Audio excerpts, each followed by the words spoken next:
I didn't really realize how big of an impact Top Gun has on pop culture and humankind until I got the role and I started seeing it everywhere, and everyone was saying, like, everyone who hears about it is like, don't mess this up, please don't mess this up, like, this is, and everyone is incredibly passionate about it and has this like personal attachment to it, like it feels like theirs. That's what's so cool about the movie, the original, is it feels personal to everyone, and everyone has a real attachment to it in a very intimate sense. And so I didn't quite realize the power that and the legacy that it had until I signed up and I got on the saddle. The ante, I'm pretty sure, is being so upped that it will not be able to be upped again. Didn't know so much about this world walking into it, and I certainly have never ever seen anything like the footage that has been gotten thus far. All the flight footage is totally unlike anything I've ever seen, and I think because everyone is very similar to the sentiment of Top Gun, the movie itself.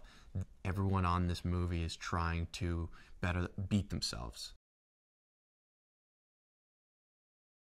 We, I think, are providing the audiences with the closest possible opportunity to be sitting in those cockpits, because you're seeing our faces be pulled down by G's, and you can't help but watch that and feel that. You feel the weight, and you feel the aggressiveness of the maneuvers, and you are instantly, you're sitting in the cockpit and you're strapped in. It's kind of something that you can't really replicate with CGI. You just simply can't. You can't fake it. There were so many moments throughout this process where I was like, oh, I didn't realize that was happening. I think I honestly, and I can say this now because we've shot pretty much the entire movie, am scared of heights. And that was something I didn't really reveal because I wanted to be in this movie so badly. And so in some ways I got an incredible experience, not only for the obvious reasons, but also because I got to overcome this fear. And I got to kind of transform and really conquer this. I thought, I was like, I'm going to either have to quit or get fired so many times, because I was like, this is petrifying. And it's like, all sorts of anxiety is coming up and everything. But the more, I wouldn't have been able to do it without Tom's training. So because we got exposed to it time and time again, eventually it becomes not normal, but a little more comfortable. I think Tom created this aviation training very generously because he knew that this is what he wished he had in the first one. I think he went into the first one, everyone did, ill-prepared, and Tom knows what it takes and what should, better than anybody, like what kind of training is needed to get actors comfortable in these situations with these kind of, in these environments as fast as possible, so that they can do the acting that they need to do, but that there isn't an overload of information. And so I don't think we could have done it without the training. I think Tom was on point by doing that, and I personally couldn't have ever done it without the training. Bob is a wizzo. He's the backseater to Monica Barboro's character, Phoenix. And he is kind of a quiet guy, bit reserved, you know, doesn't drink, doesn't swear, really, really highly intelligent, but maybe a little on the socially awkward side of things. I feel really lucky to play Bob, because I think wizzos are a highly underappreciated part of the Navy.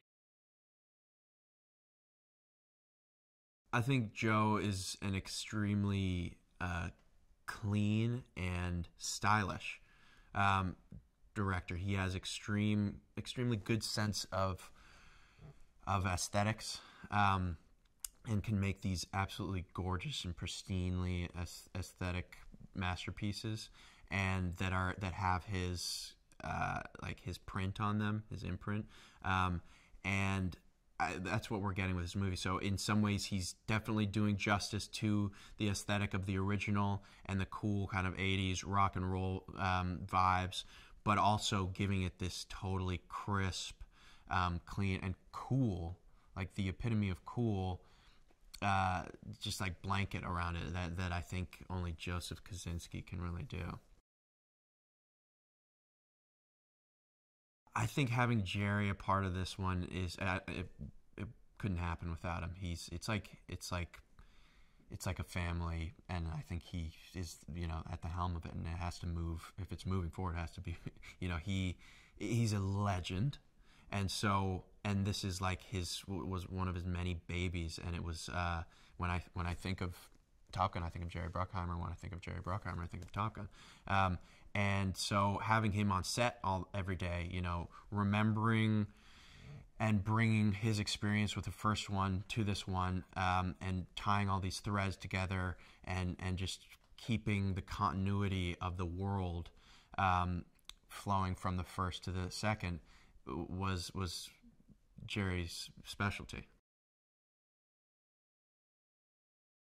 What is Tom not bringing to Top Gun Maverick? He is very much the nucleus of this thing, and he, I think, is bringing his extremely extensive knowledge and library of experience from all these movies that are highly successful and highly entertaining to this movie, and it's kind of he's the pinnacle of all of this stuff that he's learned, and he's also amazingly eager to share that with us. We've been so lucky that he is like very earnestly wants to pass this extremely valuable and rare knowledge onto us, and put it into a movie.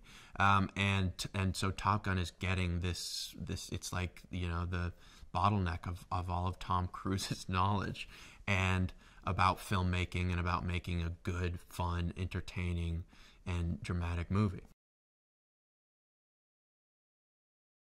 I think ideally people are going to walk out of this movie feeling like they stepped foot in an F-18 and they went for a joyride, and I think it's going to be I think it's going to do that.